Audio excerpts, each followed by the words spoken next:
As quite a few people know, Michael Jackson transitioned on this date back in 2009 and broke all kinds of records. But what was recently stated was by Rodney Jerkins, aka Dark Child.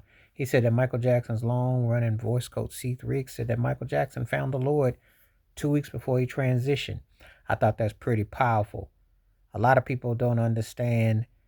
Michael was heavily into a lot of different beliefs and religions, but he said he gave himself up to the Lord 2 weeks before he transitioned. I think that's pretty powerful. You know, I remember Minister Louis Farrakhan came on Arsenio Hall show, and he said, "You know what Michael Jackson has running through him?" He says he has the Lord running through him. He talked about how influential he was. And when I talk about that man is the most dominant artist I ever seen in my lifetime, I'm not jiving. He resonated with people in ways I have never seen anybody else do. 8 to 88, it's almost like he just, I seen people in wheelchairs, on crutches, couldn't see, could hear, couldn't hear, different backgrounds, etc. And they knew two words.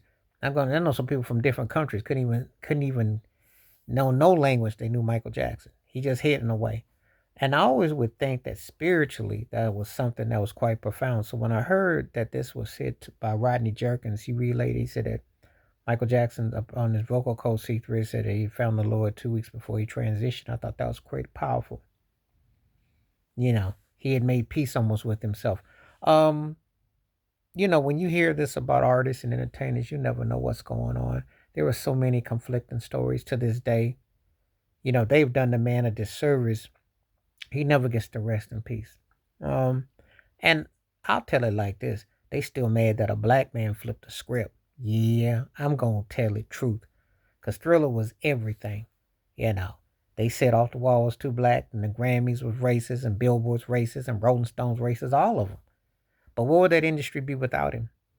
Because he had the kind of ability from a child to a grown man. He changed the course of the industry twice. And the thing about it is this: he was a man of first.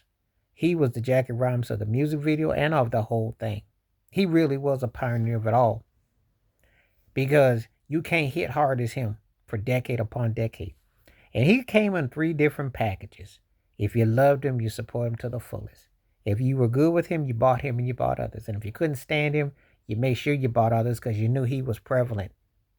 And believe me, they every time there was something going on, a musical movement, you had to go through Michael Joseph Jackson. He was dominant, and he had an uncanny ability to connect on so many levels. You know, I don't know what ways I can say it, but I remember it very well because the Jackson 5 was the standards, and they wanted to go get another version of them, and they want to get a white version of them. They tried everything. Then you go to his 80s dominance. They had to get Madonna, and then they tried to create Prince as a rival. They turned out to be cool, but they wanted a rival. They want to have Lionel Richie be a rival. They want all these rivals. Then you go to the 90s, and they were as excited for Nevermind by uh, Nirvana blowing up. They said, "Oh, you finally got Michael Jackson's way," or Garth Brooks. It was always about trying to get at him because he was a standard, and you just don't have that.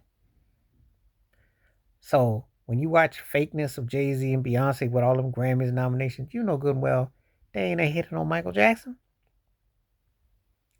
You see the fakery that they hand out these awards on, and Michael Jackson did the whole thing.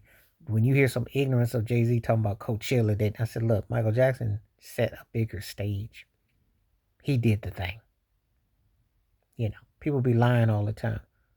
But more importantly, spiritually, this was great news to find that he had found peace.